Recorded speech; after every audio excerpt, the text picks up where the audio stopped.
संतानहंतारो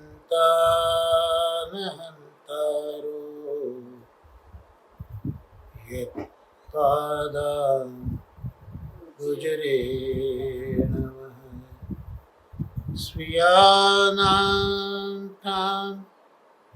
निजाचार्यान् प्रणमामि मुहुर्मुहुः यदनुग्रहतो जन्तु सर्वदुःखातिगो भवेत् तमहं सर्वदा वन्दे श्रीमद्वल्लभनन्दनम् अज्ञानतिमिरान्धस्य ज्ञानाञ्जनशलाकया चक्षुरुन्मीलितं येन तस्मै श्री गुरवे नमः नमामि हृदये शेषे लीला श्रीरातिशायिनं लक्ष्मी सहस्रलीलाभिः सेव्यमानं कलानिधिम् चतुर्भिश्च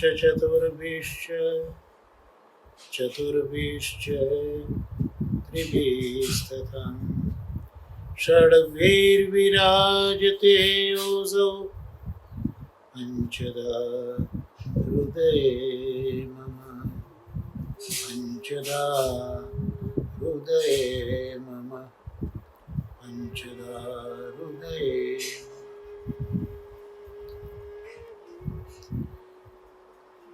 આજે વાર્તા સાહિત્યમાં શ્રી ગુસાઈજીના સેવક ચાચા હરિવંશજી આ વાર્તા પ્રસંગને આપણે શ્રી ગુસાઈજીના અનુગ્રહથી જોઈશું. ગયા સત્સંગમાં ભાવપ્રકાશમાં આપણે જોયું કે પટનાથી થોડેક દૂર એક ગામ, ત્યાં ક્ષત્રિયના ઘરમાં ચાચાજીનો જન્મ થયેલો અને નિત્યલીલામાં એ ચંદ્રકલા સતી છે અને ચંદ્રાવલીજીને અતિશય પ્રિય છે. ચંદ્રાવલીજી ના અંતરંગ સખી હોવાથી એ ખૂબ જ સ્તુતિ કાર્યમાં પણ પ્રવીણ છે.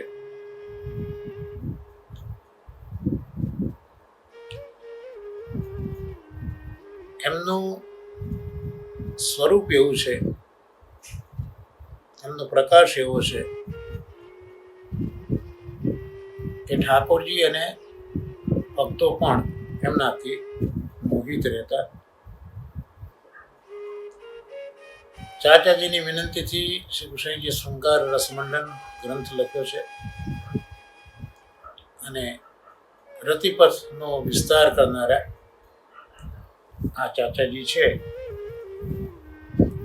કાશીમાં મણિકર્ણિકા ઘાટ ઉપર ચાચાજી શ્રી ગુસાઈજીના શરણે આવે ત્યારે ગુસાઈજીએ એ જ આજ્ઞા કરી કે હું તો તમારા માટે જ અહીંયા વધાર્યું છું. તો આવા ચાચાજીનું માન સન્માન શ્રી ગુસાઈજીના ઘરમાં બધા જ રાખતા. એટલે જેમ મહાપ્રભુજીએ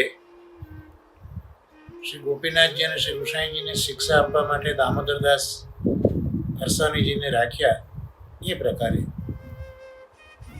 શ્રી ગુસાઈજીએ પણ પોતાના 7 બાળકોને માર્ગનું રહસ્ય સમજાવવા માટે ચાચાજીને ભૂતલ ઉપર રાખ્યા છે. ચાચાજી બહુ જ વર્ષો સુધી ભૂતલ ઉપર રહ્યા છે અને કુસાઈજીનો પરિવાર ચાચાજીની ખૂબ જ હાનિ કરતો. હવે વાર્તા પ્રસંગ એક આપણે જોઈએ. ચાચાજી ખૂબ જ વૃદ્ધ હતા, એટલે બધા એમને ચાચા કહેતા. એકવાર શ્રી ગુસાઈજી ચાચાજીને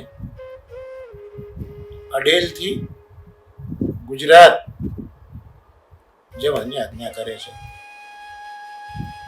એટલે એ વખતે ગુસાઈજી અડેલમાં બિરાજતા હતા, એટલે અડેલથી ગુજરાતમાં જવાની આજ્ઞા કરે છે. એટલે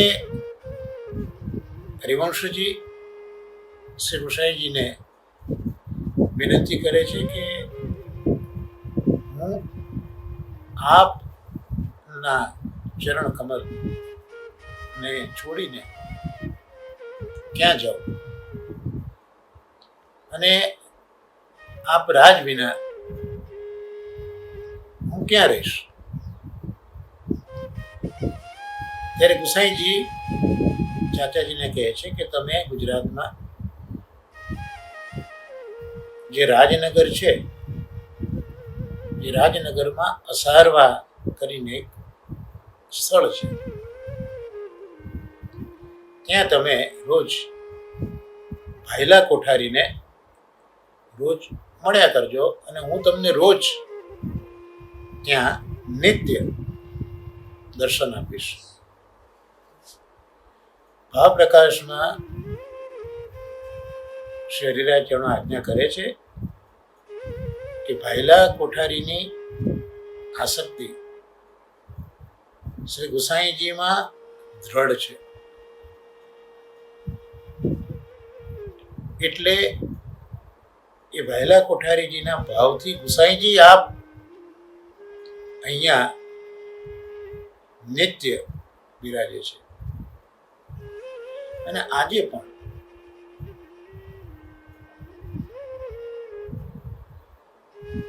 જ્યાં ગુસાઈજીના બેઠકજી છે અસારવામાં, એ શ્રી ભાયલા કોઠારીજીનું ઘર જ છે. આજે પણ ઘણાને એવો અનુભવ થાય છે કે આજે પણ ગુસાઈજી અહીંયા નિત્ય બિરાજે છે. આવા પ્રસંગો પણ આપણા સંપ્રદાયમાં સાંભળવા મળે છે. કારણ કે ભાયલા કોઠારીની આસક્તિ શ્રી ગુસાઈજીમાં ખૂબ દ્રઢ છે. અને બીજો અભિપ્રાય એ પણ બતાવ્યો શ્રી હરિરાય ચરણોએ કે ચાચાજીના સંગથી ભાયલા કોઠારીજીના ભાવનું પોષણ પણ થાય. જેમ ઉજ્જૈનવાળા કૃષ્ણ ભટ્ટજીના ભાવ પોષણ માટે ચાચાજીને આજ્ઞા કરી હતી, એમ અહીંયા પણ ભાયલા કોઠારીજીના ભાવ પોષણ માટે શ્રી ગુસાઈજી ચાચાજીને ગુજરાત મોકલે છે.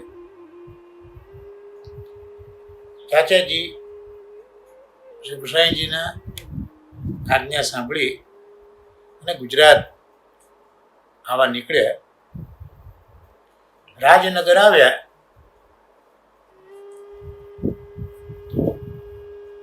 એ રાજનગર આવ્યા એટલે મૂળ રાજધાની અમદાવાદ જે આપણે કહીએ છીએ તે, તો ત્યાં પહેલા આવ્યા અને ત્યાં જેટલા વૈષ્ણવો હતા એમને પ્રસાદ, ચરણોદર એ બધું આવ્યું. અને ત્યાંથી પછી અસારવા, એ અસારવા ત્યાં આવ્યા. કારણ કે અસારવા એ અમદાવાદનું પરું કહેવાય, તો એ અસારવા આવ્યા સબબ. અને અહીંયા ભાયલા કોઠારીના ઘરે આપ ઉતર્યા. એટલે ત્યાં જે વૈષ્ણવ હતા એ બધા ચાચાજીને મળવા માટે આવ્યા. અને ચાચાજીને જોઈને આ બધા વૈષ્ણવો ખૂબ પ્રસન્ન થયા. એનો ભાવ પ્રકાશ પણ શરીરાય ચરણો કરે છે કે ચાચાજીમાં શ્રીનાથજી અને ગુસાઈજી આ બંનેની અંગીકૃતિનો સંબંધ ખૂબ દ્રઢ છે. આ બંને સ્વરૂપના અંગીકૃત જીવ છે અને દ્રઢ અંગીકૃત જીવ હોવાથી બધા વૈષ્ણવો ખૂબ ચાચાજીને જોઈને પ્રસન્ન થયા. એટલે ચાચાજીને જોઈને વૈષ્ણવોને શ્રીનાથજી અને ગુસાઈજીની સુધી થઈ. એનો અર્થ એ થયો કે ચાચાજી તદીય છે, તાદ્રશી વૈષ્ણવ છે કે જેમના દર્શન કરવાથી અસારવાના વૈષ્ણવોને શ્રીનાથજી અને શ્રી ગુસાઈજીની સુધી થઈ આવી. તાદ્રશી તેના જેવા જ, તદીય તેમના જ એવા ચાચાજી છે. કારણ કે દ્રઢ અંગીકૃતિ કરી છે શ્રીનાથજી ગુસાઈજી મહારાજે. એટલે બધા વૈષ્ણવો ચાચાજીને જોઈને ખૂબ જ પ્રસન્ન થયા. ભાવ પ્રકાશમાં આજ્ઞા કરે છે કે એટલે પ્રીતિનું આ જ લક્ષણ છે. પ્રીતિ છે એ કઈ રીતે ઓળખાય? તો પોતાના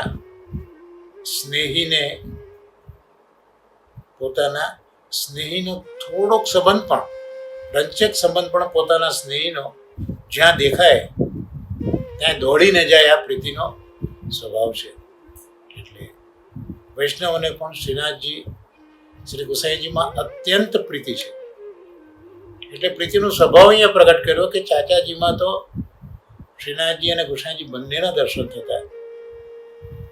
એટલે આ વૈષ્ણવોને પોતાના સ્નેહી છે ઠાકોરજી અને ગુસાઈજી, એમનો આ એક રંચક સંબંધ પણ જુએ તો ત્યાં એકદમ દોડીને જતા હોય છે. અને અહીંયા તો રંચક નહીં પણ તદીય છે. એટલે કેટલા બધા ભાવમાં એ વખતે વૈષ્ણવો આવી ગયા હશે. અહીંયા પણ ચાચાજીએ બધા વૈષ્ણવોને પ્રસાદ લેવડાવ્યો અને કેટલાક દિવસે અસારવામાં જ ચાચાજી રહ્યા. અસારવામાં આજે પણ ગુસાઈજી મહારાજને બેઠક બિરાજે છે. અને પહેલા કોઠારીના ઘરે નિત્ય શ્રી ગુસાઈજી ચાચા હરિવંશજીને દર્શન આપે છે. ચાચાજી ત્યાં રહ્યા એ દરમિયાન ત્યાં જે વૈષ્ણવ હતા એ વૈષ્ણવો ઠાકોરજી માટેની ભેટ એ ચાચાજીને આપી જાય. એટલે આમ ઘણી બધી ભેટનું દ્રવ્ય ભેગું થયું અને ચાચાજીને વૈષ્ણવે સોંપ્યું. હવે ચાચાજી પૂછે છે પહેલા કોઠારીને કે ઉત્તમ વસ્તુ બરાસ છે, ચોવા છે, અગર છે, આ બધી સામગ્રી સારી ક્યાં મળશે? ચાચાજી પાસે ભેટનું દ્રવ્ય આવ્યું એટલે તરત ચાચાજી શ્રી ગોવર્ધનનાથજી ના સુખનો વિચાર કરે છે કે આ બધા દ્રવ્યોનો વિનિયોગ કરાવો છે, પણ શ્રેષ્ઠ વસ્તુઓ છે, બરાસ, ચોવા વગેરે પણ સારી ક્યાં મળે એવું પૂછ્યું પહેલા કોઠારીજીને. અને ભાવ પણ કહ્યું કે જો ઉત્તમ વસ્તુ જો હોય તો ઠાકોરજી માટે મારે લઈ જવી છે. કોઠારીજી કહે છે કે જો બહુ ઉત્તમ વસ્તુ જોઈતી હોય તો એના માટે તો ખંભાત જ જવું પડે. એટલે એ વખતે ખંભાતની કેટલી જાહોજલાલી હશે એ સમયમાં, આજથી લગભગ 450 વર્ષ પહેલાં, એનો આપણને સહેજી અંદાજ આવે છે. આજે આપણે અમદાવાદને મોટું ગણીએ છીએ, પણ એ વખતે ખંભાતની કેટલી જાહોજલાલી હશે. એટલે અહીંયા પહેલા કોઠારી કહે છે કે આ ઉત્તમ વસ્તુ તો ખંભાતમાં જ મળે. એટલે ચાચાજીએ ખંભાત જવાનું નક્કી કર્યું. જે કંઈ દ્રવ્ય હતું એની મૂડી કરાવી, સાથે 4 વૈષ્ણવ લીધા અને ખંભાત ચાલ્યા. ખંભાતમાં થોડેક દૂર નારાયણ સર નામનું તળાવ છે. ત્યાં ચાચાજી આવ્યા, મુકામ કર્યો. ત્યાં રસોઈ કરી, ભોગ સમર્પ્યો, મહાપ્રસાદ લીધો. રાત્રિના સમયે સૂઈ રહ્યા. સવારે પ્રાતકાળમાં દેહકૃત્ય ઇત્યાદિ કરી, તિલક વગેરે કરીને નગરમાં આવ્યા. અહીંયા તો કોઈને ઓળખતા હતા જ નહીં, અને ઠાકોરજી માટે ઉત્તમ વસ્તુ જોઈતી હતી તો ક્યાંથી મળે એ પૂછવા માટેના એ દરેકને પૂછવા લાગ્યા. નગરમાં ફર્યા. પહેલા તો કોઈ વૈષ્ણવ છે અહીંયા, તો એને શોધવાનો પ્રયત્ન કર્યો, પણ કોઈ વૈષ્ણવ એ વખતે ખંભાતમાં ચાચાજીને મળ્યો નહીં. તો એ વખતે ત્યાંના જે કોઈ લોકો મળતા એને પૂછતા કે ભાઈ અહીંયા કોઈ એવો સારો મનુષ્ય ખરો કે જેના ઉપર આપણે વિશ્વાસ મૂકી શકીએ અને સાચું બોલતો હોય, એવો કોઈ વૈષ્ણવ અહીંયા ખરો? તો માધવદાસ નામના એક સજ્જન મળી ગયા. ચાચાજી એમને પૂછ્યું.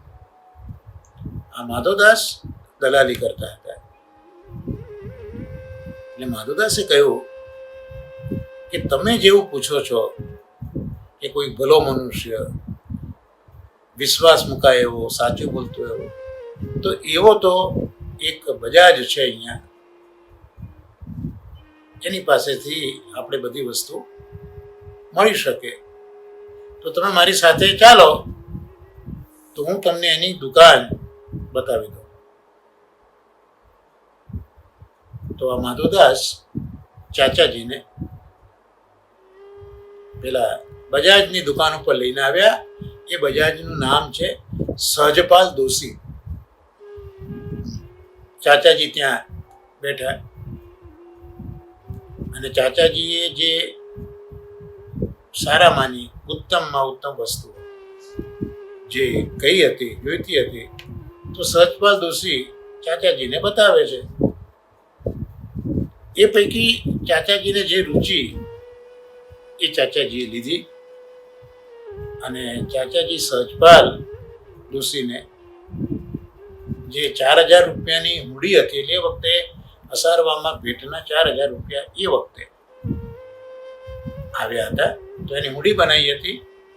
એ મૂડી 4000 રૂપિયાની આ સહજપાલ દોશીને આપી અને કહ્યું કે તમારી આ વસ્તુના પૈસા તમે જે છે તે કાપી લો અને અમારું જે દ્રવ્ય વધે તે તમે અમને પાછું આપો. આટલું કહીને ચાચાજી એ દુકાન ઉપરથી ઉઠવા લાગ્યા. ત્યારે સહજપાલ દોશીએ ચાચાજીને પતાસા અને ઇલાયચી એ ચાચાજીની આગળ રાખ્યા ખાવા માટે. ત્યારે ચાચા હરિવંશજી સહજપાલ દોશીને કહે છે કે આ તો અમારા કામ ન લાગે. એટલે સહજપાલ દોશી ચાચાજીને કહે છે કઈ વાંધો નહીં, તમારી સાથે જે મનુષ્ય આવ્યા છે એમને તમે આ પતાસાની ઇલચી આપી દો. ચાચાજીએ ફરીથી સહજપાલ દોશીને કહ્યું કે આ વસ્તુ અમારામાંથી કોઈને જ કામ ન લાગે. અને પછી કહ્યું કે આ વસ્તુ તમે અમને જ આપવા માંગો છો ને, પણ તમારા મનુષ્યો છે તો અમારા તરફથી તમે મનુષ્યોને આજે આપવા માંગો છો, તમારા મનુષ્યોને અમારા તરફથી તમે વાંટી દો. ત્યાંથી વિદાય થઈને આપ તો પાછા મુકામ નારાયણ સર તલાવ ઉપર આવી ગયા. સાથે સાથે પેલા માધવદાસ દલાલ પણ ચાચાજી ક્યાં રહે છે તે જોવા માટે આવ્યા. તો રસ્તામાં ચાલતા ચાલતા માધવદાસ ચાચાજીને પૂછે છે કે તમારો સંપ્રદાય કયો છે? આપણે શરૂઆતમાં પણ આ અંગે જોયું હતું કે ચાચાજીનું જીવન જ સંપૂર્ણતઃ વૈષ્ણવી જીવન હતું. એમનો આચાર જોઈને ઘણા જ વૈષ્ણવો આ માર્ગની અંદર દીક્ષિત થયા છે. અને ગુસાઈજી મહારાજ તો એવી આજ્ઞા પણ કરતા, કોઈ જગ્યાએ ગુસાઈજી પધારે અને વૈષ્ણવ ન મળે તો આપ આજ્ઞા કરતા કે જરૂર આ રસ્તેથી ચાચાજી પધાર્યા નથી, નહીં તો અહીંયા કોક તો વૈષ્ણવ હોત જ. આ ચાચાજીનું આવું આવી કૃતિ અને આકૃતિ એ ચાચાજીની આટલી ઉત્તમ હતી. એટલે અહીંયા માધવદાસને પણ થયું અને પૂછ્યું કે તમારો સંપ્રદાય કોઈ? કારણ કે ચાચાજીએ ઉત્તમમાં ઉત્તમ વસ્તુ લીધી અને વસ્તુ ખરીદવામાં કોઈ હિચકિચાટ નહીં, ભાવતાલ નહીં, કશું જ નહીં. ઉત્તમ વસ્તુ પ્રભુ માટે લેવાની છે, જે ભાવ કર્યો તે ભાવ આપી દીધો, કસવાનું નહીં. પેલા પતાસા ને ઇલાયચી આપી તે પણ ના પાડી અને ઉડત્યાના માણસોને આપવા માટે કહી દીધું. તો આ બધું જે વૈષ્ણવી વ્યવહાર જે હતો ચાચાજીનો, એટલે રસ્તામાં માધવદાસે પૂછ્યું કે તમારો સંપ્રદાય કયો? ચાચાજીએ કહ્યું કે અમારો સંપ્રદાય વલ્લભી. વલ્લભાચાર્યજી પ્રગટ થયા, એમણે આ માર્ગ પ્રગટ કર્યો, માયાવાદનું ખંડન કર્યું, ભક્તિ માર્ગ દ્રઢ કર્યો. તો વલ્લભાચાર્યજી આ માર્ગ પ્રગટ કર્યો છે અને એ અમારા આચાર્યજીના પુત્ર શ્રી વિઠ્ઠલનાથજી છે, જે અત્યારે અડેલ બિરાજે છે. અને એ અમારા વિઠ્ઠલનાથજીએ આ વિષ્ણુ સ્વામીનો જે પથ છે એને દ્રઢ કર્યો અને સેવાનો પ્રકાર જે છે એ પણ પ્રગટ કર્યો. એટલે આપે વલ્લભી માર્ગનો પ્રકાશ કર્યો. શ્રી વલ્લભે આ માર્ગ પ્રગટ કર્યો અને આપના પુત્ર વિઠ્ઠલેશે આ માર્ગનો પ્રકાશ કર્યો. તો અમે તો બધા શ્રી વિઠ્ઠલનાથજી શ્રી ગુસાઈજીના સેવક છે. માધવદાસ આ વાત સાંભળે છે, કઈ જગ્યાએ ચાચાજી ઉતર્યા છે તે જુએ છે. અને આ બધી જ વાત માધવદાસ હવે સહજપાલ દોશીને આવીને કરે છે. એ બધા મિત્રો છે. તો આવીને સહજપાલ દોશીને કહે છે. એટલે માધવદાસની આ વાત સહજપાલે સાંભળી એટલે એ પણ વિસ્મિત થયા. અને બંને મિત્રોનો પાછો ત્રીજો મિત્ર, એનું નામ જીવા પારેખ.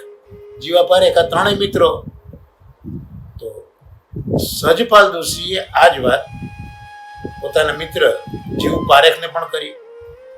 એટલે ત્રણેય જણા ભેગા થઈને ચાચા હરિવંશજીના ડેરા ઉપર આવ્યા.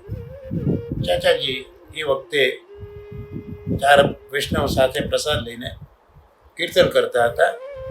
ત્રણે આવીને ત્યાં થોડી વાર બેઠા, કીર્તન થઈ ગયા. એ પછી ચાચાજીએ મહાપ્રસાદની થેલી ખોલી, સાથે જે વૈષ્ણવ હતા એમને થોડો થોડો પ્રસાદ બાંટ્યો. અને જે 3 આવ્યા હતા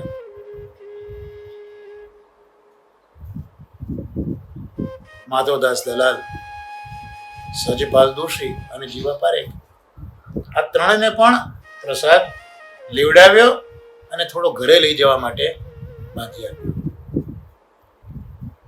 આ ત્રણેય જણાએ જેવો પ્રસાદ લીધો એની સાથે જ એમનું મન ફરી ગયું અને મનમાં એવું થયું કે આપણે પણ આ માર્ગના વૈષ્ણવ થવું જોઈએ. કારણ કે એમને એવું લાગ્યું કે આ જ માર્ગ સર્વોપરી છે અને આ ધર્મ આગળ બીજા ધર્મ એમને તુચ્છ લાગ્યા. આવી ત્રણેય જણાને પ્રતીતિ મનમાં થઈ અને પરસ્પર વિચાર કરવા લાગ્યા. અને વિચાર કરતા કરતા રાત્રે પોતાના ઘરે આવ્યા. સવાર પડી બીજે દિવસે પાછા 3 જણ નારાયણ સર તળાવ પર આવ્યા. ચાચાજી પાસે આવીને વિનંતી કરે છે કે ચાચાજી, તમે અમને નામ આપો, અમને વૈષ્ણવ કરો. આપણે આગળ પણ જોયું કે શ્રી કૃષ્ણજી મહારાજે ચાચાજીને નામ મંત્ર દીક્ષા આપવાનો અધિકાર આપ્યો હતો. તમે અમને વૈષ્ણવ કરો. ત્યારે ચાચાજી કહે છે કે ભાઈ, અમારા ધણી એ તો શ્રી વિઠ્ઠલનાથજી છે, જે અડેલમાં બિરાજે છે, એટલે તમે એમની પાસે જઈને નામ નિવેદન કરો. તો ચાચાજી એકદમ નામ મંત્ર નથી આપતા, ચકાસી રહ્યા છે કે તમે બધા અડેલ જાઓ અને ત્યાં જઈને તમે નામ નિવેદન કરો, એમની પાસે જઈને તમે સેવક બનો. એટલે 3 જણા પાછા ચાચાજીને કહે છે કે હમણાં તો તમે એકવાર અમને નામ સંભળાવો. એટલે 3 જીવની જે આરતી છે, જે ઉત્કટતા છે, જે તાપ ભાવ છે, એના દર્શનના વાક્યમાં દેખાય છે કે હમણાં તો એકવાર તમે અમને નામ સંભળાવો, પછી અમે ગોસાઈજીના દર્શન માટે અડેલ જઈશું, પણ હમણાં તો તમે નામ સંભળાવો ને, આતુરતા છે. અને આ પ્રકારની વિનંતી બહુ જ આ 3 મિત્રોએ કરી. ચાચાજીએ એમની હઠ જોઈ અને 3ને નામ સંભળાયું, નામ મંત્રની દીક્ષા આપી. હવે સહજપાલ દોશી ચાચાને વિનંતી કરે છે કે હવે તો તમે નામ સંભળાવ્યું ને અમને, મારી દુકાન ઉપર તો તમે પતાસા ને એલચી લેવાની ના પાડી હતી. હવે નામ સંભળાવ્યું ને આપે, તો હવે કૃપા કરીને મારા ઘરે પધારો. એટલે ચાચાજીને સાથે લઈને સહજપાલ દોશી ઘરે આવ્યા અને ત્યાં ઘરના દરેકને ચાચાજી પાસે નામ પમાવડાવ્યું. એટલે ઘરના દરેકે પણ નામ દીક્ષા પામી. સહજપાલ દોશી ચાચાજી ભક્તિભાવ એમનો જુએ છે અને પૂછે છે કે ચાચાજી, અમારી હવે કંઈક વસ્તુ આપ ગુસાઈજીને અંગીકાર કરાવશો? એટલે સહજપાલ દોશીને હવે ભક્તિભાવ એનામાં સંપન્ન થયો છે. એટલે ભક્તિભાવથી એ ચાચાજીને પૂછી રહ્યા છે કે અમારી કંઈક વસ્તુ ગુસાઈજીને અંગીકાર હવે થશે એમ પૂછે છે. ચાચાજી સહજપાલ દોશીને કહે છે કે હવે તો તમે ભગવદ ભક્ત થયા, એટલે હવે તમે જે કંઈ સામગ્રી વસ્તુ મોકલશો એ બધી જ અમે ઠાકોરજી ગુસાઈજી દ્વારા અંગીકાર કરશે. બધી જ તમારી વસ્તુઓ હવે ઠાકોરજી અંગીકાર કરશે, પણ ગુસાઈજીના દ્વારા અંગીકાર કરશે. એનો અહીંયા ભાવ પ્રકાશ શરીરાય ચર્ણ કરે છે કે આચાર્યજીના માર્ગની આ રીત છે કે જે વૈષ્ણવ વિના કોઈની સત્તા ઠાકોરજી અંગીકાર ન કરે. જો વૈષ્ણવ હોય તો એ વૈષ્ણવની જ વસ્તુ ઠાકોરજી હંમેશા અંગીકાર કરે છે, બીજા કોઈની નથી કરતા. અને વૈષ્ણવ પાછા સ્નેહપૂર્વક વસ્તુ આપે તે જ ઠાકોરજી અંગીકાર કરે છે. એટલે એક તો વૈષ્ણવ હોવો જરૂરી છે અને બીજું સ્નેહ સહિત એ ભેટ કરી છે. આ 2 વસ્તુ ખૂબ અગત્યની છે. ત્યારે શ્રી ગુસાઈજીની કાનીથી ઠાકોરજી અંગીકાર કરે. સહજપાલ દોશી ખૂબ જ પ્રસન્ન થયા. યથાશક્તિ ભેટ ગુસાઈજી માટે પાઠવી. બધી જ સામગ્રી સહજપાલ દોશી એ ભેટ કરી અને પાછી ઊંડી ચાચાજીને કરીને આપી દીધી. ત્યાર પછી જીવ પારેખ એ ચાચાજીને પોતાના ઘરે પધરાવે છે અને ચાચાજી પધાર્યા એટલે ઊંચી જાતનું મલમલ, જરી તાપતા, ભીમસેની કપૂર, આ બધી વસ્તુઓ, આ બધી ખૂબ સામગ્રીઓ શ્રી ગુસાઈજીને ભેટ જીવ પારેખે પાઠવી. માધવદાસ દલાલી કરતા હતા એટલે એમણે પણ પોતાની શક્તિ અનુસાર ગુસાઈજીને ભેટ પાઠવી. અને સહજપાલ દોશી હવે ચાચાજીને થોડા દિવસ પોતાના ઘરે પણ રાખે છે અને એ ઘરે રાખીને આચાર્યજીના માર્ગની સર્વ પ્રણાલિકા આ સહજપાલ દોશી ચાચાજીને પૂછી રહ્યા છે. અને આ માર્ગની જે પ્રણાલી છે એ ત્રણેય વૈષ્ણવોએ ચાચાજીને પૂછી અને શીખી લીધી. ચાચાજી થોડા દિવસ ત્યાં રહીને વિદાય થયા અને બધી જ વસ્તુઓ જે ભેટમાં આવેલી એ લઈને રાજનગર આવ્યા. રાજનગરનું કામ બધું પતાવી અને ત્યાંથી આપ અડેલ આવવા નીકળ્યા. અડેલ આવીને ગુસાઈજીના દર્શન કર્યા. ચાચાજી દંડવત કરે છે સબ, અને જે કંઈ સામગ્રી ભેટ ઇત્યાદિ આવ્યા હતા તે ગુસાઈજીની આગળ ધરી. ગુસાઈજીએ એ દરેક વસ્તુ જોઈ અને ચાચાજીના ઉપર ખૂબ જ પ્રસન્ન થયા, કારણ કે ઉત્તમ વસ્તુ હતી ને ઠાકોરજી માટેની. અને ચાચાજીએ પણ પરદેશમાં જે કંઈ આ બનાવો બન્યા હતા એ બધા સમાચાર શ્રી ગુસાઈજીને આપ્યા. એ સાંભળીને પણ ગુસાઈજી ખૂબ પ્રસન્ન થયા. ચાચાજી ખંભાતથી જ્યારે નીકળ્યા એ પછી થોડા દિવસ બાદ સહજપાલ દોશી, જીવ પારેખ અને માધવદાસ દલાલ એ ત્રણેય જણા એ કાશી યાત્રાનું નામ દઈને ઘરની બેડીઓ તોડીને ગુસાઈજીના ચરણારવિંદનું ધ્યાન કરીને અડેલ દર્શનના મીસથી પધાર્યા, દર્શન કરવા પધાર્યા. બસ કેવલ દર્શન જ કરવા છે, આ જ એમનો એક આશય હતો. એના માટે પેલી ન તૂટે એવી ઘરની શૃંખલા પણ એમને તોડી દીધી અને બધાની આગળ તો એ ભાવ પ્રગટ ન થાય એટલે કાશીનું મિસ કર્યું અને ગુસાઈજીના ચરણારવિંદનું ધ્યાન કરતા કરતા અડેલ આવ્યા. પણ મનમાં એક જ ભાવ છે કે ગુસાઈજીના દર્શન કરવા છે, બીજું કાંઈ એમને જોઈતું નથી. થોડા દિવસમાં એ અડેલ પહોંચ્યા. ક્યાં ખંભાત ને ક્યાં અડેલ. એ અડેલ આવ્યા ત્યાર પછી ચાચાજી ત્યાં મળ્યા અને ચાચાજીના દ્વારા ગુસાઈજીના દર્શન પણ થયા. વૈષ્ણવો પણ ગુસાઈજીના દર્શનથી ખૂબ જ પ્રસન્ન થયા. અને આ ત્રણેય જણને શ્રી ગુસાઈજીએ ચાચાજીની વિનંતીથી સમર્પણ થયું. અને એ સમર્પણની સાથે જ એ ત્રણેયનું મન અત્યંત પ્રસન્ન થઈ ગયું. ત્રણેય જણાએ આ માર્ગનો સિદ્ધાંત જે છે, પેલી રીત તો શીખી હતી ચાચાજી પાસે, પણ આ માર્ગનો જે સિદ્ધાંત છે એ સિદ્ધાંત પણ આ ત્રણેય વૈષ્ણવોએ શ્રી ગુસાઈજીને પૂછ્યો. ગુસાઈજીએ ત્રણેય વૈષ્ણવોને આ બધું જ સમજાયું, ખૂબ સારી રીતે સમજાયું. એટલે આ ત્રણેય વૈષ્ણવો ખૂબ જ પ્રસન્ન થયા. આવી કૃપા શ્રી ગુસાઈજીએ એ ત્રણેય વૈષ્ણવો ઉપર કરી.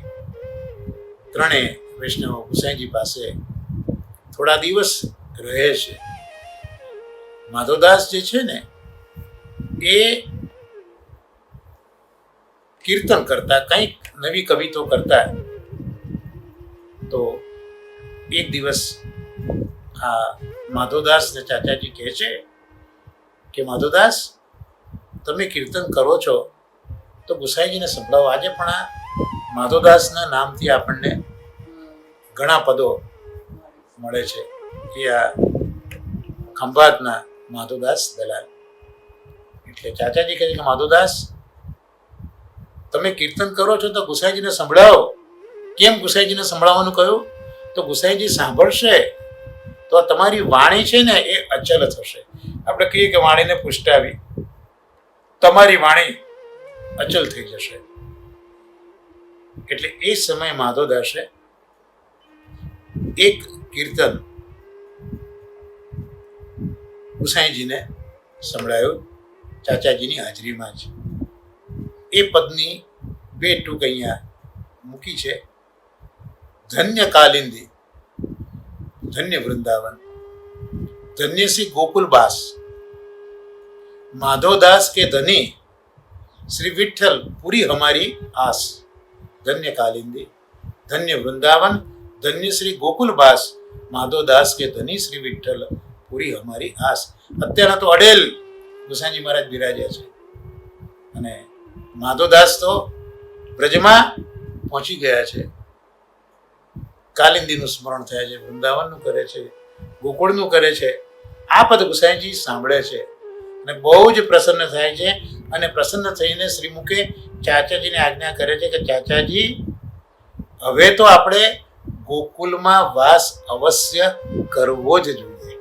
એટલે કે વૈષ્ણવના હૃદયમાં જે ભાવ અત્યારના ઉમટ્યો છે કે માધવદાસ કે ધની શ્રી વિઠ્ઠલ પૂરી હમારી આસ, ધન્ય શ્રી ગોકુલબાસ, તો આપણે ગોકુળનો વાસ અવશ્ય કરવો જ જોઈએ. આવું વચન શ્રી ગુસાઈજીએ શ્રીમુખથી આજ્ઞા કરી. આ વૈષ્ણવો થોડાક દિવસ ગુસાઈજી પાસે રહ્યા અને પાછા એ ત્રણે ખંભાત પાછા આવ્યા. તો અહીંયા માધવદાસનું પણ નિત્યલીલાનું સ્વરૂપ બતાવ્યું છે કે નિત્યલીલામાં એ ચંદ્રકલાની શકી છે. કારણ કે ચાચાજી છે એ ચંદ્રકલા છે, માધવદાસ ચંદ્રકલાના શકી છે. નામ છે એનું કોકિલ કંઠી. કારણ કે અહીંયા પણ કીર્તન ખૂબ સુંદર કરે છે ને, એટલે જે નિત્યલીલાનો જે સેવા પ્રકાર છે એ જ પ્રકાર ભૂતલ ઉપર પણ શ્રી મહાપ્રભુજી ગુસાઈજીની કહાનીથી આ વૈષ્ણવને પ્રાપ્ત થયો છે. કોકિલ કંઠી નામ છે, એટલે એનો કંઠ પણ કોકિલા સરખો જ છે. એટલે એમની વાણી એ ઠાકોરજીને ખૂબ જ પ્રિય છે. આ કોકિલ કંઠીની વાણી ઠાકોરજીને ખૂબ પ્રિય છે. હવે સહજપાલ દોશી, તો સહજપાલ દોશી એ તો ચંદ્રભાન ગોપ છે. બ્રજમાં ભાનુગોપ છે ને, એવા જેમ નવનંદ છે એમ 8 ભાનુઓ પણ છે. તો ચંદ્રભાન ગોપ એ આ સહજપાલ દોશી લીલામાં છે. અને જે જીવ પારેખ છે એ મહિમાન કરીને ગોપ છે. એટલે એમનો ચંદ્રાવલીજી ઉપર વાત્સલ્ય ભાવ છે. એટલે અહીંયા પણ શ્રી ગુસાઈજીમાં એમને એક સરખી પ્રીતિ અહીંયા ભૂતલ ઉપર પણ રહી છે. તો આ વાર્તા પ્રસંગ એકને આપણે આજે જોયો અને ચાચાજીનો પ્રભાવ તો જોઈએ. ઘણા વૈષ્ણવો થયા છે ખંભાતમાં, અને એમાં જે 84 વૈષ્ણવો આપણે ત્યાં જે છે, જેના પ્રસંગો આપણા 84 252 વૈષ્ણવના પુસ્તકોમાં ઉપલબ્ધ છે. એમાં 95મી વાર્તા પણ જો આપણે જોઈએ તો રામદાસ ખંભાતના જ વતની હતા. રામદાસજી ખંભાતના જ વતની હતા અને એ પણ આ બધા સંઘમાં ગુસાઈજીના દર્શન કરવા આવતા હતા અને આવ્યા છે. ગુસાઈજીના દર્શન કરીને શરણે ગયા છે. ગુસાઈજી પહેલાં એમને દંડવતી શિલા આગળ 6 મહિના સુધી અષ્ટાક્ષર મંત્ર બોલવાનું કહ્યું. ત્યાર પછી શરણે લીધા, બ્રહ્મ સંબંધ આપ્યો છે. એ પછી પંચાક્ષર 6 મહિના માટે બોલવાની આજ્ઞા કરી. અને જ્યારે અંતઃકરણ પણ શુદ્ધ થઈ ગયું ત્યારે સાકઘરની સેવા આ રામદાસને સોંપી છે. અને જે દિવસે સેવા સોંપી એ જ દિવસે ગોવર્ધનનાથજી આ સાકઘરમાં આવીને ઠાકોરજી રામદાસને કહે છે કે અમે તો ગુલાલ કુંડ ઉપર જઈએ છીએ, તમે શીતળ સામગ્રી કરીને પધારો.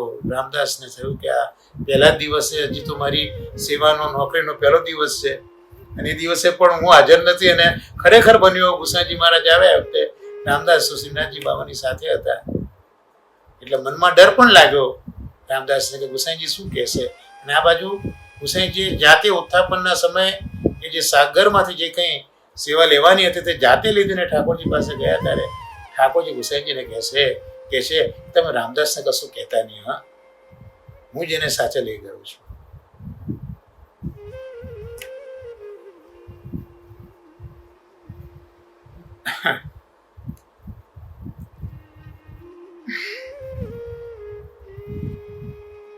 ગુસાઈજી પણ રામદાસને કહે છે કે તું સાગરની સેવાની ચિંતા ન કરતો, ઠાકોરજી તને જે આજ્ઞા કરે એમ ઠાકોરજીની સાથે તું રહેજે. આવા જ એક વૈષ્ણવ થયા 217મી વાર્તા. સાહુકાર હતા એક ખંભાતના, જેમને એવું સાંભળ્યું કે ગુસાઈજી ત્યાંથી પસાર થતા દર્શન કર્યા અને સાંભળ્યું કે જો બ્રહ્મ સંબંધ લઈએ તો નવો જન્મ થાય છે, બીજો જન્મ થાય છે. એટલે એમને પરીક્ષા કરી કે ખરેખર બીજો જન્મ થાય છે. એટલે આ બ્રહ્મ સંબંધ લીધા તે પહેલા થોડા દિવસ પહેલા કોઈક એક સંન્યાસીને બહાર જેવું હતું ને કંઈક 5,000 રૂપિયા આપેલા કે રાખી મૂકજો, કોઈને કહેતા નહીં, આવીને લઈ જઈશ. સંન્યાસી આવ્યો એ વખતે તો અમને બ્રહ્મ સંબંધ લીધેલા, એટલે પેલાને થયું કે નવો જન્મ થયો એની હું ખાતરી કરી લઉં. એટલે જ્યારે પેલો પૈસા માંગવા ગયો, ના પાડી આ સાહુકારે કે તે મને પૈસા આપ્યા નથી, આ જન્મે તો તે મને પૈસા નથી આપ્યા. રાજાના ત્યાં આ ઝઘડો ગયો. રાજાએ કીધું શું સાબિતી? તો કે રાજાજી મેં આ જન્મમાં તો એના પૈસા લીધા નથી. તો સાબિતી માટે પેલો લોખંડનો સળિયો હતો, ચક્ર હતું, એ ગરમ કરીને આપ્યું. આને તમે હાથમાં ઝાલો, જો કંઈ નહીં થાય તો તમે સાચું બોલો છો. અને પેલા સાહુકારે એ લોખંડનો સળિયો હાથમાં લીધો અને કંઈ ન થયું. અને પછી પેલા સાહુકારે પેલા બ્રાહ્મણને વાત કરી કે હું તો આ રીતે પરીક્ષા કરવા માંગતો હતો કે આ બ્રહ્મ સંબંધ પછી નવો જન્મ થાય છે કે નથી થતો, તો અમારો નવો જન્મ થયો એ ચોક્કસ વાત નક્કી છે. ને સાંભળીને એ બ્રાહ્મણ પણ તરત 218મી વાર્તા છે, એ પણ શ્રી ગુસાઈજીના સેવક થયા છે. તો આ ઘણા વૈષ્ણવ ખંભાતના છે, એમાંથી આટલા વૈષ્ણવનો ઉલ્લેખ તો આપણને 84 વૈષ્ણવ વાર્તામાં પણ મળે છે. તો આ પહેલો પ્રસંગ જે છે એ અહીંયા આપણે થયો. આજે તો 11 પણ છે, તો 11ના દિવસના પણ આપ બધાને ખૂબ ખૂબ વધાઈ આપની. અને હવે આપણે શિક્ષા પત્ર જોઈએ તો બીજા શિક્ષા પત્રની શરૂઆત આપણે ગયા સત્સંગમાં કરી છે. અને એ શિક્ષા પત્રનો ઉદ્દેશ એ પણ આપણે વિચાર્યો હતો. રમેશભાઈ પરીખે પણ એના અંગે જે સમજ આપી છે તે જોઈ લઈએ કે પ્રથમ શિક્ષા પત્ર છે, આમાં જીવનું કર્તવ્ય શું છે એનું નિરૂપણ, એની આજ્ઞા પુષ્ટિમાર્ગીય જીવો માટે કરી છે. તો પુષ્ટિમાર્ગીય જીવોનું મુખ્ય કર્તવ્ય તો ભગવત સ્મરણ અને સેવા છે. પણ પછી સવાલે આવે કે આ સ્મરણ અને સેવા કોના કરવા? દાખલા તરીકે જો કેવલ ક્રિયા જમા કરવાની હોય, સેવા કરીએ કે ભગવત સ્મરણ કરીએ, એમાં કેવલ ક્રિયા જ કરવાની હોય તો કોઈ પ્રશ્ન રહેતો નથી. પણ અહીંયા રમેશભાઈ એક સરસ દ્રષ્ટાંત આપે છે કે રસોઈ કરવાની છે એટલે ચલો કરી નાખીએ, એ વાત જુદી છે. પણ એ રસોઈને જ્યારે પ્રેમપૂર્વક જમાડવી છે આપણે, ત્યારે આપણે વિચાર કરીશું કે આ રસોઈ કોના માટે કરવાની છે? નાના 4 વર્ષના દીકરા માટે કરવાની છે? તે વખતે માતા વિચારશે કે તીખું નથી ખાઈ શકતો એ, માટે એને પ્રેમથી પેટ ભરીને મારે તો ખવડાવવું છે. એટલે એ રીતે દીકરાના સુખ માટે એ તત્પર થશે. ગૃહિણી વિચાર કરશે, માતા પોતાના પુત્રનો વિચાર કરે છે 4 વર્ષના. ગૃહિણી વિચાર કરશે કે પતિ માટે રસોઈ કરવી છે. તો પતિને જે પ્રકારનું ભોજન અનુકૂળ આવે છે એવી રસોઈ બનાવો અને એમને પ્રેમપૂર્વક હું માતા સ્વરૂપે જ ભોજન કરાવું. ગૃહિણી પાછી એ પણ વિચાર કરશે કે વૃદ્ધ સાસુ સસરા છે, એના માટે રસોઈ કરવાની છે, તો જેમની 32 જ નથી એમના માટે રસોઈ કેવી બનાવવાની હોય જેથી એમને ચાવવું ન પડે, પ્રસન્ન રહે, તો આવું પ્રવાહી ભોજન તૈયાર કરવું જોઈએ. આમ કરવાની ક્રિયા તો એક જ છે, રસોઈ પણ કોના માટે કરવાની છે એનો વિચાર કરતા એ જે તે વ્યક્તિ માટે કરવાની છે એના પ્રેમને અનુરૂપ વ્યવસ્થા કરતા હોઈએ છીએ આપણે. એવી રીતે અહીંયા પણ આ તો લૌકિક વાત થઈ, પણ અલૌકિકમાં પણ આ જ પ્રશ્ન છે કે સેવા કરવી છે, સ્મરણ કરવું છે, પણ કોનું કરવાનું છે એ તો અમને બતાવો. હરિરાય ચરણો કૃપા કરીને આ બીજા શિક્ષાપત્રમાં જેમની સેવા અને જેમનું સ્મરણ આપણે કરવાનું છે એનું સ્વરૂપ, એમના શણગાર, એમના આભૂષણ, એમની લીલાઓ, એમનો સ્વભાવ, આ બધાનો પરિચય શ્રી હરિરાય ચરણો આપણને બીજા શિક્ષાપત્રમાં કરાવે છે કે જો હું તને ઇન્ટ્રોડ્યુસ કરું છું એ સ્વરૂપને જેની તારે સેવાને સ્મરણ કરવી છે. એટલે પ્રભુ સાથે પ્રેમ કરવો છે. જેને પ્રેમ કરવો છે ને એને જાણવો તો જરૂરી છે, અને એક વખત જાણ્યો પછી એને માણવો પણ જરૂરી છે. તો માણવાનો એકવાર પ્રારંભ થયો પછી જાણવાની કોઈ જરૂર રહેતી હોતી નથી. માણવાની ક્રિયા શરૂ થઈ એટલે પેલું જે જ્ઞાન છે મહાત્મ્ય જ્ઞાન એ પછી ભૂલાઈ જાય અને પછી માત્ર ને માત્ર પ્રેમ જ રહેતો હોય છે.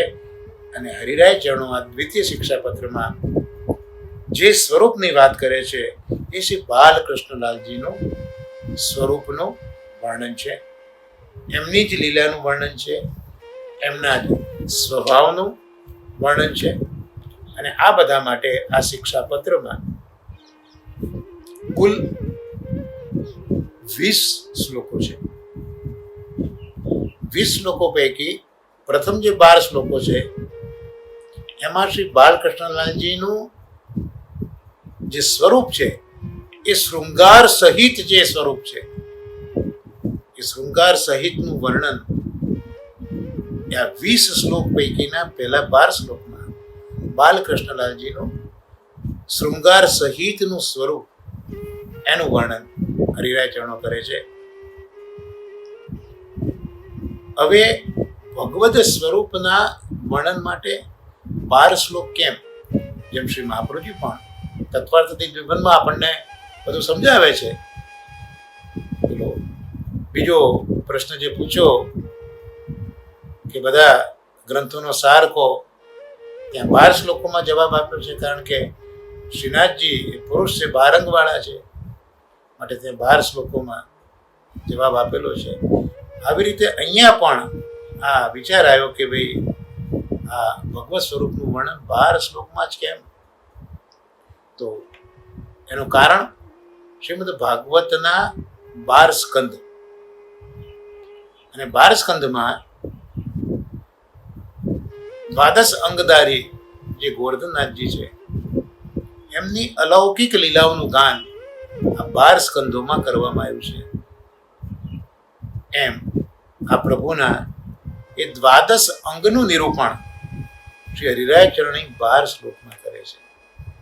જેમ ભાગવતના 12 સ્કંદ 12 અંગ જ છે અને પ્રત્યેક અંગમાં પ્રભુની અલૌકિક રસાત્મક લીલા છે. એટલે અહીંયા એ પ્રભુના જે 12 અંગો છે એ 12 અંગોનું જે વર્ણન છે શૃંગાર સહિતનું એ આ ભાવથી અહીંયા હરિરાય ચરણો કરી રહ્યા છે. 12 શ્લોકની વાત કરી 20 પૈકી. હવે 13મા શ્લોકથી પ્રારંભ કરીને 18મા શ્લોક સુધી, એટલે 6 શ્લોક સુધી પ્રભુની અલૌકિક લીલાઓ અને પ્રભુના અલૌકિક ગુણ એનું વર્ણન 13 થી 18 શ્લોક સુધી હરિરાય ચરણો કરે છે. એટલે 6 શ્લોકમાં વર્ણન છે. એનું પણ કારણ બતાવે છે કે પ્રભુના અલૌકિક 6 ધર્મો છે: ઐશ્વર્ય, વીર્ય, યશસ્વી, જ્ઞાન અને વૈરાગ્ય. તો એ આ 6 શ્લોકમાં 13 થી કે 18 શ્લોક સુધીમાં પ્રભુના આ અલૌકિક ધર્મ જે છે, અલૌકિક લીલા છે, એનું વર્ણન આ 6 શ્લોકમાં હરિરાય ચરણોએ કર્યું છે. એટલે 6 શ્લોકમાં ગુણ અને લીલા આનું વર્ણન છે. અને છેલ્લા 2 શ્લોક રહ્યા 19 અને 20. તો 19મા શ્લોકમાં એ જ પ્રભુનું સ્મરણ અને 20મા શ્લોકમાં એ જ સ્વરૂપની સેવા. એટલે જ્યારે સ્મરણ અને સેવાની વાત કરી તો આ રીતે સાધન અને ફલ એ બંને સ્વરૂપ અહીંયા ઠાકોરજીના આ રીતે છેલ્લા 2 શ્લોકમાં નિરૂપિત કર્યા હરિરાય ચરણોએ. એના ફળ સ્વરૂપે હવે શું થશે? નિરોધની પ્રાપ્તિ થશે. એટલે જીવનો નિરોધ થાય એ આપણે શરૂઆતમાં જ આ ઉદ્દેશમાં આગળ ગોપીજીએ જે ભાવ પ્રકાશ કર્યો એમાં આપણે જોયું હતું. તો આમ કરતા નિરોધની પ્રાપ્તિ થશે. એટલે અહીંયા 20 શ્લોકમાં આ દ્વિતીય શિક્ષાપત્રનું શ્રી હરિરાય ચરણોએ નિરૂપણ કર્યું છે. એટલે ગોપેશ્વરજી પણ આજ્ઞા કરે છે પ્રમાણે દ્વિતીય શિક્ષાપત્રનો હેતુ નિરોધની સિદ્ધિ પ્રાપ્તિનો છે. આપણે ગયા સત્સંગમાં આ વાત વિચારી હતી. હવે આ નિરોધની વાત આવી તો આચાર્ય ચરણોએ પણ નિરોધનું સ્વરૂપ સમજાવવા માટે નિરોધ લક્ષણ ગ્રંથ લખ્યો છે. અને આ નિરોધ લક્ષણ ગ્રંથમાં કુલ 20 શ્લોકો છે. એટલે નિરોધ લક્ષણના 20 શ્લોકમાં મહાપ્રભુજી નિરોધના સ્વરૂપનું વર્ણન કરે છે, આપણને જ્ઞાપન કરાવે છે. એમ અહીંયા પણ એ જ નિરોધ જેના દ્વારા પ્રાપ્ત થવાનો છે એનું નિરૂપણ કરવા શ્રી હરિરાય ચરણોએ પણ 20 શ્લોક આપણને બીજા શિક્ષાપત્રમાં આપ્યા છે. તો આ રીતે અહીંયા આ જે 20 શ્લોકો છે એ 20 શ્લોકોની સમજ આપી. હવે આ સમગ્ર શિક્ષાપત્રમાં તો આપણે આગળ જોયું કે હરિરાયજી બાલકૃષ્ણજી ના સ્વરૂપનું વર્ણન કર્યું છે. પણ સમગ્ર શિક્ષાપત્ર જોઈએ તો હરિરાય ચરણોએ આ શિક્ષાપત્રમાં કોઈ જગ્યાએ પ્રભુના નામનો નિર્દેશ પ્રત્યક્ષ રીતે કર્યો જ નથી. ખાલી કહ્યું કે યશોદાજીની ગોદમાં ખેલનારા, યશોદાજી એમનું લાલન પાલન કર્યું છે એવા એ યશોદાજી મૈયાના દુલારા, એમનું આપણે સેવાને સ્મરણ કરવાનું છે.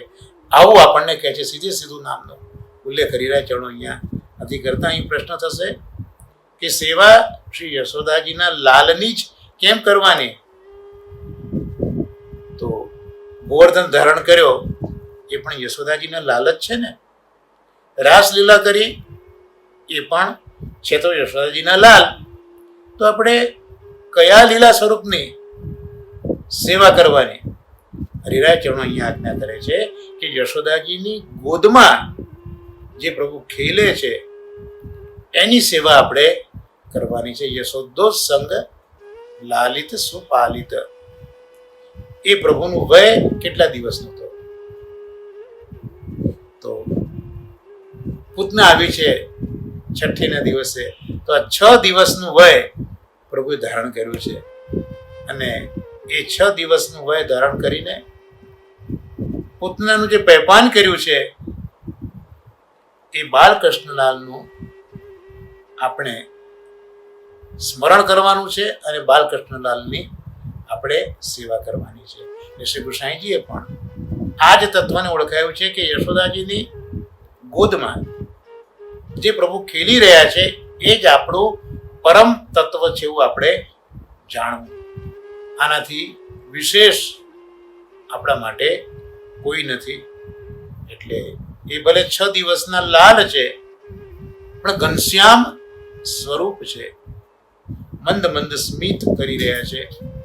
અલૌકિક પ્રકાશિત સ્વરૂપ છે. અને એ સ્વરૂપ મા યશોદાના ગોદમાં બિરાજ્યું છે, માએ પધરાવ્યું છે ગોદમાં, શૃંગાર કરી રહ્યા છે.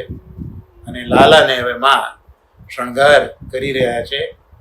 આવો ગોપાલ શૃંગાર બનાવું, આવો ગોપાલ શૃંગાર બના. તો હવે એ જે શૃંગારની આખી ભાવના અને પ્રકાર એ હવે આપણે આવતા સત્સંગમાં શ્રી હરિરાય ચરણોએ જે રીતે વર્ણિત કર્યો છે અને ગોપેશજીએ જે પ્રકાશ કર્યો છે તે આપણે જોઈશું. પણ એક વસ્તુ સમજવા જેવી છે કે શૃંગાર કરવાની પદ્ધતિ બે પ્રકારની છે. એક રીતિના શૃંગાર અને બીજા વિપરીતિના શૃંગાર. ચરણારવિંદથી માંડીને શૃંગાર થતા થતા મસ્તક સુધીના શૃંગાર થાય એ રીતિનો શૃંગાર છે. જ્યારે મસ્તકથી પ્રારંભ કરી ચરણારવિંદ સુધીનો શૃંગાર થાય એ વિપરીતિનો શૃંગાર છે. આપણે તો શૃંગાર કરીએ ત્યારે ચરણારવિંદનો શૃંગાર પ્રથમ કરતા હોઈએ છીએ. તો હવે આગળ હરિરાય ચરણો સમજાવશે તો આવતા સત્સંગમાં જોઈશું. ને આપણા આ સત્સંગને આજ આપણા સેવા લાયક, સ્મરણ કરવા લાયક યશોદો સંગ લાગે શ્રી બાલકૃષ્ણલાલજીના ચરણોમાં સમર્પિત કરી આશ્રયના પદ સાથે આજના સત્સંગને વિરામ આપીએ. સાથે બોલીએ દ્રઢઈન ચરણન કેરો ભરોસો, દ્રઢઈન ચરણન કેરો. શ્રી વલ્લભનખ ચંદ્ર છટા બિન સબ જુગમાજ અંધેરો ભરોસો, દ્રઢઈન ચરણન કેરો. साधन और नैया कली में जासू होत निबेरो. सुर कहा कहे दुविधा धरो बिना मोल को चेरो भरोसो, दृढ़ चरणन केरो. श्री गोवर्धन नाथ की जय, श्याम सुंदर श्री अमने महाराणी की जय, श्री आचार्य श्री महाप्रभु जी की जय. सर्वे वैष्णव ने महाराण वर्षाना भगवत स्मरण ने